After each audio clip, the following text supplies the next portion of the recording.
for you this time and help you kind of understand a little bit more in depth on what we're learning about instead of just kind of letting you take over yourself. So I'm going to go ahead and kind of work through these notes really quick. You can pause at any point and, write down the notes that you want to take. So I'm going to do this in two parts. I'm going to do the 80s and 90s together, and then I'm going to do 2000s by itself on another video. So really the way that we kind of go through the 80s and 90s is the three major presidents of these two decades. And we have Ronald Reagan, we have George Bush Sr., and then we have Bill Clinton. And as we move through the 80s and 90s, we'll kind of see how are they similar, how are they different, and their foreign and domestic policies. But to get started, let's talk about the American dream. When you hear about the American dream, you probably hear about, being successful, having a job that makes you a good amount of money, owning a home, having a family, that kind of stuff. But what I'm talking about with these American dreamers are just kind of a little bit different. This is kind of like what we in regular U.S. history call the dreamers, basically because on the STAR test, they really wanted you to know these like 7 or 8 random people. And then, well, not random, but they kind of were all over the place. And then, obviously, we're not taking the STAR this year, but also they took a couple of these people out. But really, I just want you to know about these two people right here. The first one is Billy Graham. This guy is an evangelist, and basically what that is he's a Christian, and he preached the gospel around the world to millions of people. He started in the 1950s. He had these tent revivals where he would literally put tents up and people would come and listen to him speak about the Bible. And so when he did this, he drew huge crowds. A lot of people got saved, and he became super influential. As television became really popular, he started being on TV, and this is where you get the idea of a televangelist, where they're on TV, but they're evangelists, and they're teaching and preaching the Word of God as a Christian. What makes Billy Graham so important is the fact that he is an advisor to every single president since Eisenhower. So after World War II, we initially have Truman, and then we have Eisenhower becomes president, and he was an advisor to Eisenhower all the way through Obama. And the reason why he's not an advisor to Trump is actually because he died during Obama's second term in office. But he literally has to have something to say if he's an advisor to every single president. So that's really important about him. The second person is Sandra Day O'Connor. She's the first female Supreme Court justice, and she was appointed by Ronald Reagan. So as we move into the 80s, we finally have our first female Supreme Court justice, which is a huge deal because through the 1970s, which you guys saw on your previous notes, that women were trying to get equal rights. And finally, we have like this glass ceiling that has been busted open for females, and this is being supported by the president. Okay, let's move into information technology, which is basically just to say computers and what, kind of makes our life run right now in the 21st century. So this is an advanced technology. It required people to get a greater understanding, so a higher education, specifically like college or something like that, to be able to understand how this information technology works. It all starts and it's all created because the military needs it. So the desktop computer was actually created during World War II, which is a huge deal because I don't know if you guys know, were aware, but World War II through 1945, 1941 to 1945, and really the first personal computer that comes out happens in the 80s. So that's kind of a big time span where it's actually something that people can use in their home. Basically what this does is it improves collecting, processing, and storing information. If you could think about everything that is on your computer or your cell phone right now, if it was all written down on paper, how much space would that take? Then multiply that by every person in the freaking world, and you've got tons of paper being used and tons of space being used to collect information, and then processing the information would actually take a human, would have to go in and find this information. And then to store the information would take that building to actually put it in. So we would take all of that away and we put it inside of electronics that does it for us. Now the cool thing about the computer is it's built using the assembly line. Just like Ford back, we learned about in the 1920s, he made cars affordable because he used that assembly line. And then we move into satellites. Satellites obviously going around the globe. What this does is it increases the efficiency of telecommunications. It also allows us to use GPS. Like on Snapchat, you can see where you are or where some of your friends are. That's using GPS. This is ultimately going to lead to the internet in the 21st century, and it connects us all around the globe. But just think about if you went to a grocery store and you have like a debit card or a credit card or a WIC card or something like that, and they have you insert that card to be able to make the payment process. If they didn't have the internet, they wouldn't be able to connect to any servers to actually tell your bank, hey, give this money, take it from your bank account and give it to the store. So we have to have the internet, we have to have communication, telecommunications like that in order for even something as simple as paying for our groceries at the grocery store. Otherwise, we're using cash. And finally, cell phones. We've all got one or we've all had one or we know someone who has one. Initially created for the military, especially in areas like where we're in the middle of some fighting and we need to get communication to the front lines, or we need to talk about battle strategies, things like that. And so initially created for the military, but now it's used by the public. We can thank people like Steve Jobs for that, to where we all have a computer in our pocket now, which is kind of a huge deal when people did not have that before.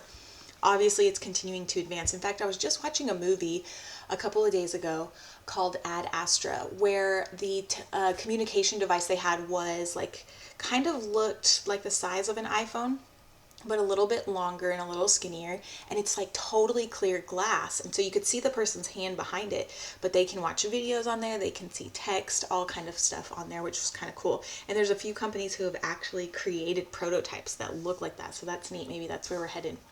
All right, so let's jump into the presidents. So Ronald Reagan, he is one of my favorite presidents to talk about because there's so much depth to him, and we'll get into all the different reasons why. So he was president from January 1981 to January 1989. Now, as you guys know, the election happens in the even year. He was elected in 1980, but he doesn't take office until that next January. The cool thing about Reagan is that he was a former movie star. So started out, look at that smile, woo! Started out as a movie star. He ends up becoming the governor of California, and then he runs for president and he becomes president. Now, why a lot of people like Ronald Reagan, there's several different reasons. One is his economic policy, which is known as trickle-down economics, where you cut taxes on the rich, they start to spend their money more, and it trickles down to the middle class and the lower class, because the middle class is these service jobs where the rich are actually paying for more service jobs to be done either around their home or something that they want created. And so those middle class people get money from that. But then also the lower class gets that as well. The poorer people do as well, because they are doing more of the like frontline jobs of, cashier or whatever the case may be. So it trickles down from everyone. Another reason why people really like Ronald Reagan is because he's a conservative. So he believes in a smaller government. He wants to try to rein in the government's control over people's lives. And so he wants more civil liberties and more liberty for people in general, instead of the government having control over things. And so he wants to make that government size smaller. However, one caveat of that is that he liked to spend money on the military. So he actually spends a whole lot of money as far as like keeping the amount of money that government is spending really big. So in that way, he wasn't really conservative. And then finally, people, they like his background of, he was a movie star. He's kind of like a regular old Joe, then he becomes a movie star, he becomes a governor, and then he becomes president. Also, something really rad about him, this guy was almost assassinated. Actually, there was an assassination attempt on his life. He is shot in the chest, and he is like holding his chest, he's on his way to the hospital, and he's still talking to people, and he's like, oh, I'm good, I'm fine, I'm gonna get out of this. And so there was an assassination attempt on his life. He was shot, he ends up recovering from it, and he just continues on. He's like totally BA. All right, so let's talk about Reagan's foreign policy. As we know, foreign is with other countries. How does he deal with other countries? So he says he has this idea of peace through strength. So we're going to use our military to keep the peace around the world, and we're going to end the Cold War with communist nations like the USSR. So what does that mean? We need to have a big military. So he spent tons of money on the military. One really cool initiative that he had, mostly I like it just because of the name of it, its nickname was Star Wars. And Star Wars is basically the strategic defense initiative, where he wanted to basically put lasers in space to shoot down any missiles that might come from communist nations. It didn't actually fully get fulfilled, but a lot of money was spent on that initiative, and basically they found out you can't shoot a laser in space. Okay, then let's go on to Libya. It was bombed because America bombed Libya because leaders were supporting terrorist activities in Libya. And we kind of started, not only have we been, but we're kind of expanding our big brother presence around the world. And we kind of start to become this world police, where we're trying to ensure that not only are we safe, but other countries are safe as well. In Lebanon, Christians and Muslims were fighting a civil war, and Lebanon asks the United States and the French to step in and help. So America and France do, but in 1983, a suicide bomber attacked American and French barracks, killing 241 Americans. Now, as you guys know, anytime Americans are killed, we're going to do something in response. But what our response this time was, we shouldn't be fighting this fight. That is their fight to fight, and we need to get out. And so we pulled out of Lebanon. And then we have the Iran-Contra affair. This is probably the biggest scandal that would be around Reagan's presidency. If you can recall back to your 1970s notes, under President Jimmy Carter, there was the Iran hostage crisis. What basically happened is that Iranians took Americans from the American embassy hostage for over a year. And the reason why they did was because they were mad that America allowed their former leader, which was the Shah, he was allowed to come into America and basically have sanctuary and get cancer treatments. But the Shah didn't really treat his people well. So the Iranian people were really mad when America were not supporting the people, but instead were supporting the Shah. So they took all these Americans hostage, and they were hostage for over a year, which was super crazy. During the Iran hostage crisis, the U.S. secretly made this deal with Iran to sell them weapons in return for our hostages. And when we sold those weapons, we got a profit, and then the profit from those weapons went to anti-communist fighters in Nicaragua. This says South America. That should say Latin America or Central America. But basically, this is great, right? Anti-communist fighters. So we spent money to help people who are fighting communists. But the problem is that this was shady. It was a secret deal done. And if you guys recall, the hostages from the Iran hostage crisis were actually released the day that Reagan became president. So as soon as Carter was out, then all of a sudden Reagan comes in and they're released. Well, now we know why, because of this secret weapons selling. Now, Reagan was cleared of all involvement, but because it happened the day that he became president, it just seemed kind of sketchy, and so Americans started to distrust the administration. All right, let's keep going. So the cool thing about Reagan is he is fighting to see the end of the Cold War with the USSR. So Reagan and the Soviet Union were still kind of, quote unquote, fighting communism around the world, but the USSR, recall that they became a communist nation when they pulled out of World War I early to go home and fight this revolution. So we're looking at the early 20s when they started communism. Now it's the 80s. So we've been at this for about 60 years. There is a new leader, Mikhail Gorbachev, who is a little bit more liberal and understanding instead of so hardcore like, let's say, Stalin right at the beginning of this communist nation. The USSR is failing economically, and it's because of over 60 years of basically the government owning things, and only some people get stuff and other people don't. The economy is not creating anything new. And so when the economy is going bad, of course, people turn to their politicians to say, hey, can you fix this? And the politicians aren't fixing it because they kind of get the nice stuff, but the lower class does not get that nice stuff. So it's almost like, well, why do I need to fix it? Kind of a thing. So they're failing economically, they're failing politically.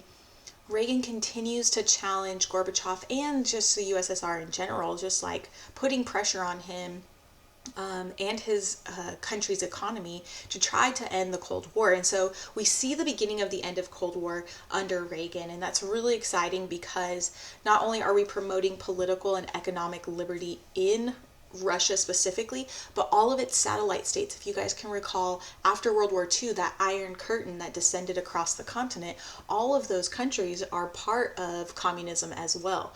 So we're encouraging people, hey, you want to be a democracy, you want to vote for whoever you want to vote for. Hey, you want your economy to make money, and you want to make money, and you want to be able to buy toilet paper, but there's no toilet paper around, right? So borders start to open up on these new, or these satellite nations that the USSR had. And so they start to open up their borders. They allow people to come in and travel in there when they had closed their borders for a really long time and people could not travel in or out, or they could only travel to other communist countries.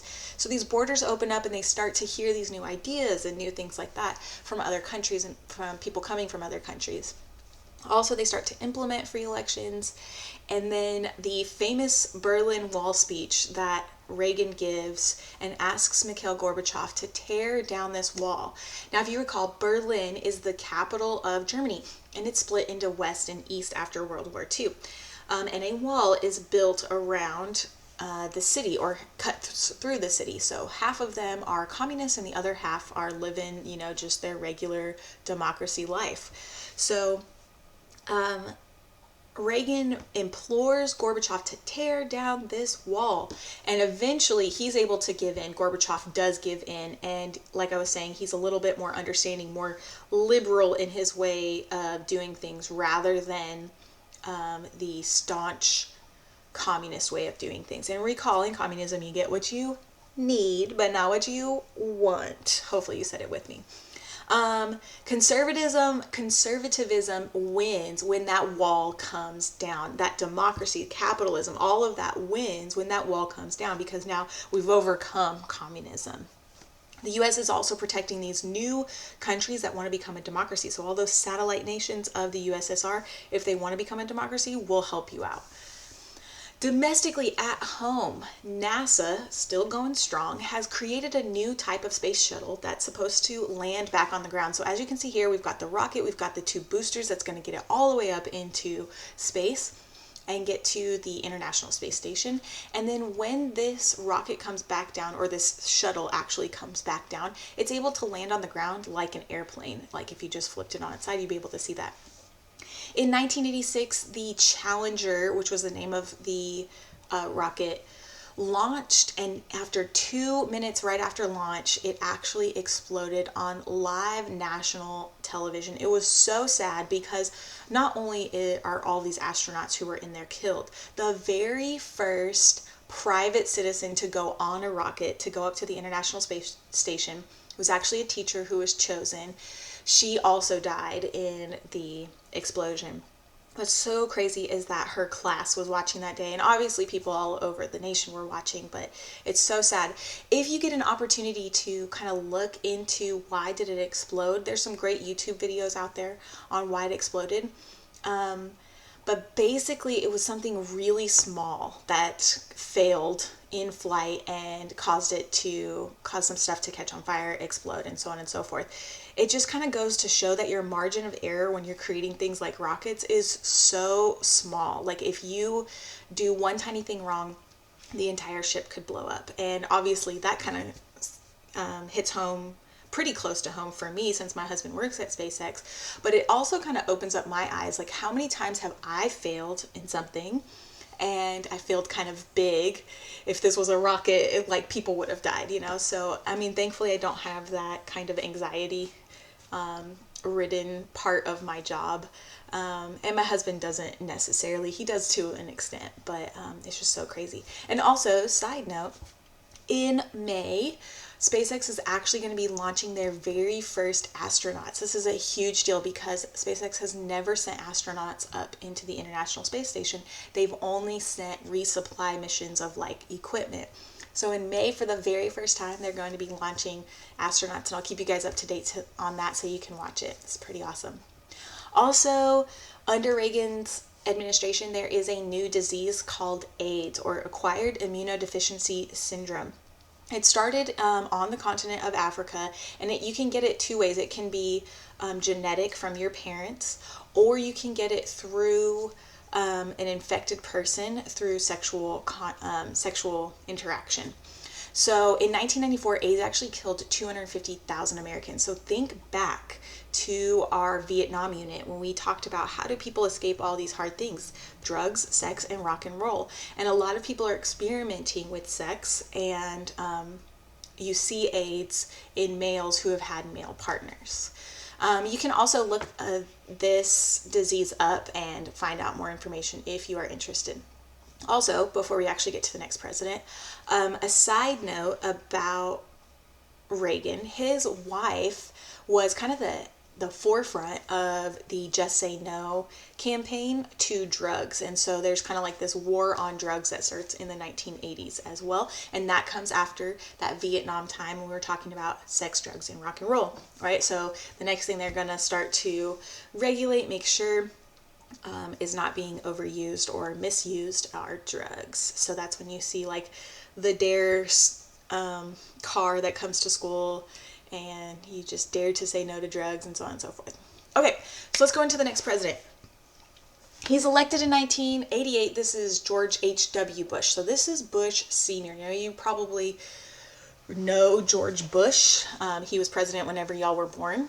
But this is his dad. His dad was president from January 1989 to January 1993. So he's elected in 88. He was the vice president of Reagan. So people really liked where our economy was going, where we were going politically. And so they wanted to keep that going, and they elect Reagan's vice president.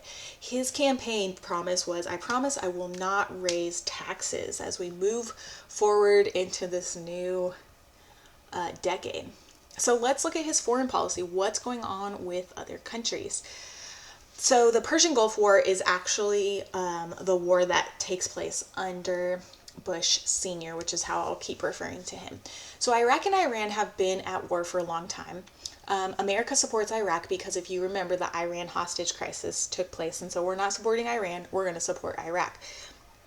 Also, Iran had connections to Hezbollah, which is a terrorist group, and terrorist groups like Hezbollah or Al-Qaeda or ISIS basically don't want America involved in their politics, and America just kind of keeps getting involved in their politics in some form or fashion. And so, like, we're either supporting people who are going against them or what have you. So basically, these terrorist groups are they do acts of terrorism because they're trying to tell America, stay out of our business. We don't want the Western ways of life where we live. Okay, so there's this war between Iraq and Iran. The war ends and Iraq needs money because they spent so much money on this war with Iran. So in 1990, Iraq's leader, Saddam Hussein, invades Kuwait. So let's check out this map right here. So we have Iraq here, we have Iran. We don't support Iran because of the Iran hostage crisis. And then we have Kuwait down here, and I know it's kind of hard to see because of this image. But they are right on the Persian Gulf. And if you can recall, the biggest resource here is going to be oil. Yes, oil makes tons of money for anyone who has access to it. So Iraq is like, yo, let's go invade Kuwait. They got oil there. If we can get that oil, then we can make a whole bunch of money, and we would control a quarter of the world's oil supply. That's a lot, and that makes a lot of money. The United Nations, including China and Russia, who are both still communist at this point, condemn the invasion and say that they have until January of 1991 to leave out of Kuwait and go back to Iraq. Otherwise, the United Nations, all these countries will come in and they will mobilize against Iraq. Saddam Hussein thinks that they are bluffing. He's like, nah, y'all aren't gonna do anything. Then America rolls up, mainly America rolls up with 35 other countries and start to mobilize against Iraq. Wait, hold up. I thought we were supporting Iraq. Yeah, well, if you just go against what the United Nations says, America's like, can't have that. You can't just go invade any country that you want to do. So the US actually rolls into Iraq. They use CNN, the news, to manipulate and confuse the enemy, basically. So, as you guys recall, the media during Vietnam War was super influential in that war and determining what the outcome was. And so America was like, okay, we've seen this before. How can we use this to our advantage? So basically, we were like, hey, we're setting up over here, and we let CNN see we're setting up over here. We're going to attack over here. And then, Iraq watches the news and is like, oh, okay, they're setting up there. We'll head out over there. So America has like this small force in this area where they said they were going to be. And then Iraq pulls up with tons of, their bigger military or whatever compared to what the Americans were at that point. And then the rest of the American military come in behind and basically we're like showing up and showing out. And we basically annihilate the Iraqi army because we thought they would be a whole lot stronger. So we came in super hard. And Hussein was like just totally taken back, like thinking, oh, we totally are going to win this because of that small unit that was there. And then we kind of come in from behind, as you can see here. And basically he surrenders on February 28th. So remember, you have until January 1991 to leave. He doesn't. Then they mobilize. That's going to take a little bit. And in less than a month, basically Iraq surrenders. But Hussein remains leader, and that's going to be super important in the 2000s. So we'll come back to that. At home, Bush Sr. had to raise taxes because of the war, but he promised he wouldn't raise taxes. Oh no. So 1 year into his presidency, he has to raise taxes. So this is not good. Or 2 years, I'm sorry, into his presidency, he has to raise taxes. This makes him super unpopular. And it also makes America enter into a recession. And anytime we go into a recession, poverty rates are going to increase. People can't afford things. The cost of living goes a lot higher. You can't find toilet paper, right? Okay, I'll stop with the toilet paper jokes. But basically, more people are also moving to the Southwest. That would be these areas down here. And we start to basically, we don't have enough water. And so we have to conserve water. And so there's this huge water conserving like movement basically. I remember when I was a lot younger, we would go and visit my uncle in California, and we'd go to like state parks and stuff like that, and we'd camp out or go like to the beach and camp out and things like that. And so like when you go in and use the restroom or like take a shower or something at these state parks, there was always like these save water, turn the water off signs that I never really saw in Arizona, but I always saw them in California. And this was like that conserve water movement that started. And it started in places where there's a high population, like Southern California, and there's not enough water. So that's where you kind of get those ideas of when you're brushing your teeth, turn off the water kind of thing, because it's not endless. So Bush ends up losing the 1992 election. And guess who the winner is? Our next president, Bill Clinton. Not only does he win in 92, but he does so well in his first term that he gets reelected in 1996. Now, during his presidency, he is a Democrat, as you can see right here. He is a Democrat. And there's actually this huge surge of conservatives in the House and the Senate, and they are up for re-election. And basically what happens is this super famous conservative named Newt Gingrich creates this thing called the Contract with America. And it's basically a list of promises. The Republicans or conservatives promise to do this, this, this, and this when we get elected. So elect us. So some of those things that are really important to note are a balanced budget. Spending went out of the roof with Reagan because of the military. Additionally, we get further and further into debt, more than we ever had been, and obviously that debt just keeps growing and growing and growing.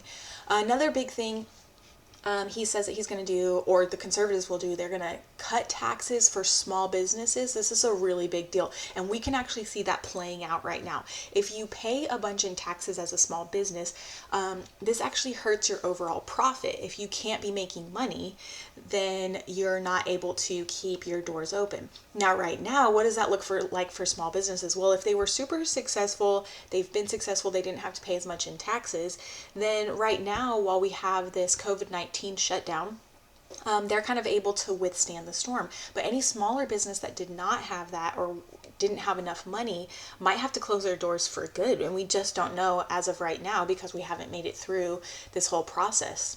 Also, we're going to cut taxes to families.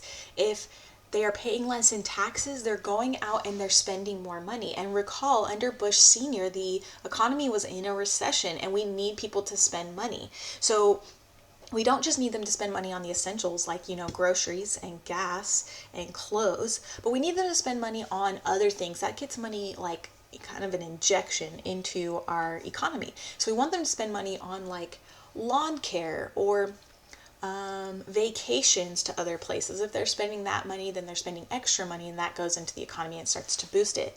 And finally, we want to do tax cuts for seniors because as they are getting into their Social Security years, they're not actually so right before that they're paying taxes, and if they can save up more money, then they won't take so much out of Social Security. I'll jump down to Social Security and then I'll go back to this one. So at this time, we need reform for Social Security because if you recall, our boomers, okay boomer, they, after World War II, we have this big boom of babies and they're living into the 90s and the 2000s and they're living much longer than anyone anticipated when Social Security was brought onto the scene back during the Great Depression under FDR. So people are living a lot longer because we have advances in modern technology, but also in medicine. And so they're taking their Social Security check for many more years than we anticipated them doing so. So these Social Security bank where all of, not bank, but like place where all of the money for Social Security goes is getting dwindled and drained a whole lot more. Additionally, other government entities are taking money out of Social Security saying, I'm going to borrow this and I'll put money back later, but then they don't put money back later. And so it's getting drained way faster to where when I'm old enough to collect Social Security and I'm in my early 30s, I probably won't have anything to pull out of there. So it's really important for me to be saving for my retirement because at some point I will want to stop working. I can't work till I'm 120. And if I do stop working, then I'm hoping I can get my Social Security check that I've been paying into. With every single one of my checks, Social Security tax comes out. But because people are living for so long, there won't be enough money for me whenever I become that age. And there definitely won't be enough money for you guys when you become that age. We also need welfare reform to ensure that not only are the people who need it the most are getting it, but there aren't people who are misusing that welfare.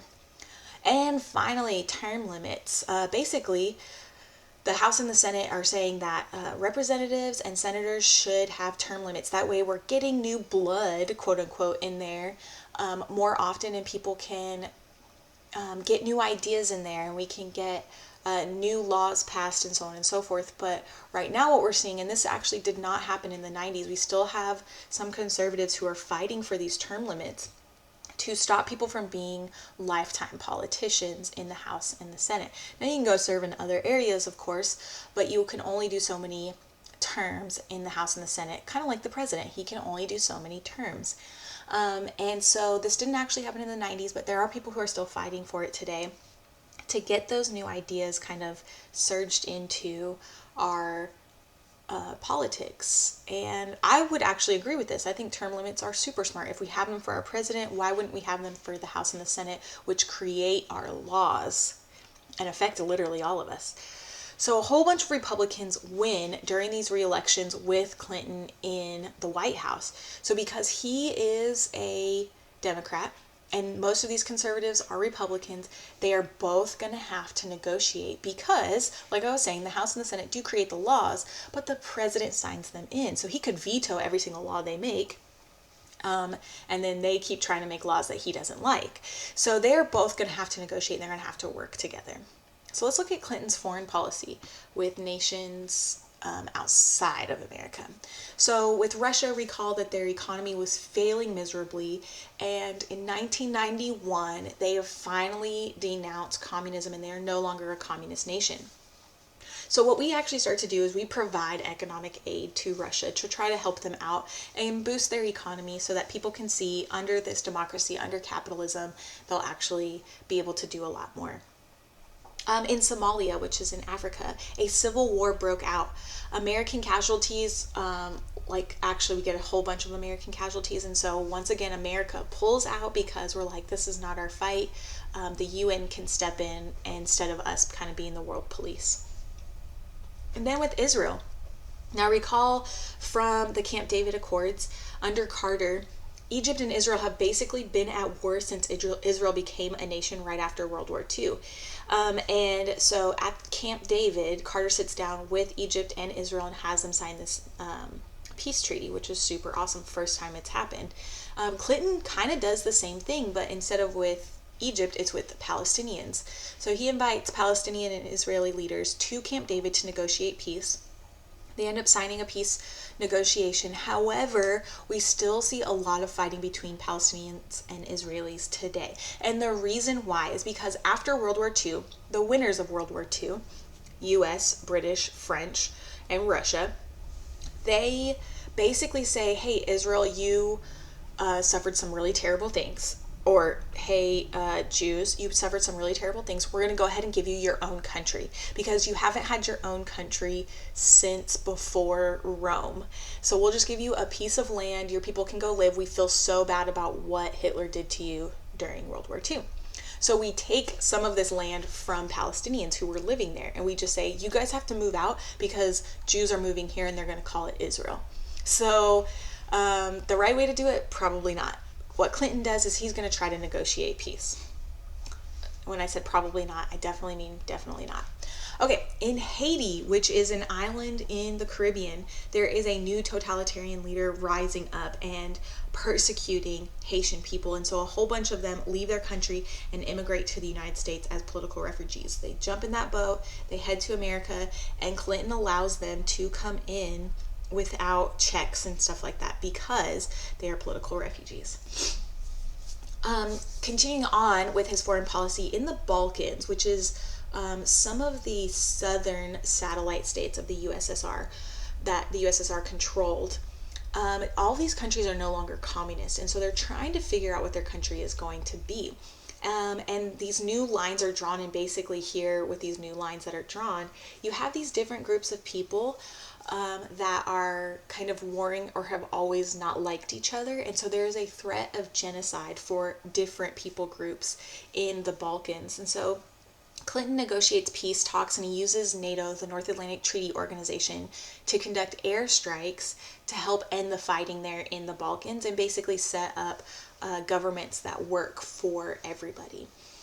This kind of sounds a little bit like Hotel Rwanda, if you guys watch that kind of same idea of the threat of genocide.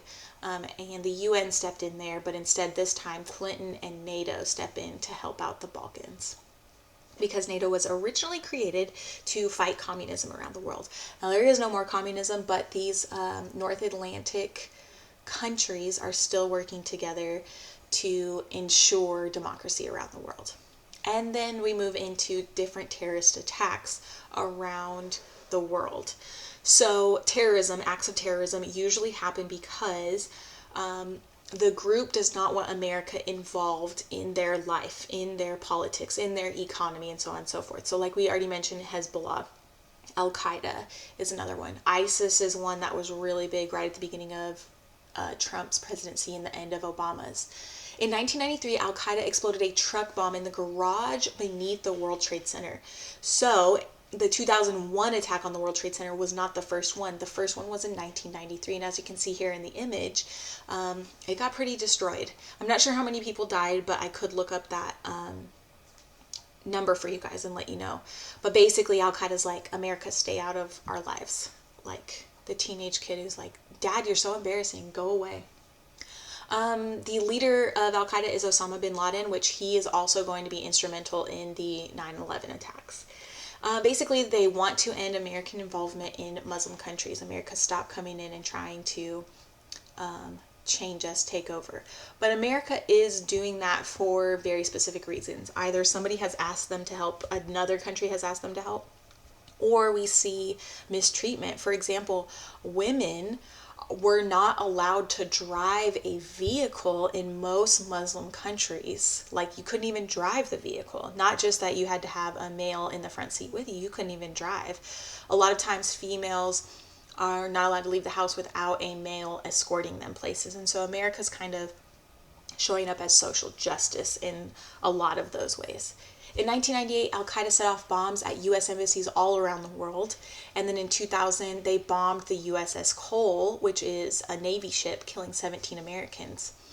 So we see 1993, then we have a little bit of a lull, about 5 years, okay? Then we have a lull, 2 years, and then right after this, 1 year later, is going to be the attack on 9/11, and that's why a lot of people were like, America saw this coming and they didn't do anything to try to stop it, and so that's kind of part of those conspiracy theories.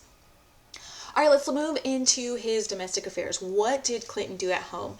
A lot of these things are the reason why people love Clinton as a president. The first one is the North American Free Trade Agreement. Basically what it does is it opens up trade between Canada, America, and Mexico without those countries having to pay tariffs or us having to pay tariffs in their countries to trade stuff. And so it basically keeps trade going between the three countries super fast, super cheap, and makes all three countries a bunch of money. So that's a super good thing.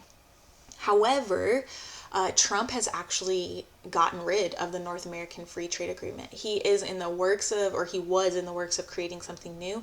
And I can give you more details on that later when we get into 2000s with him.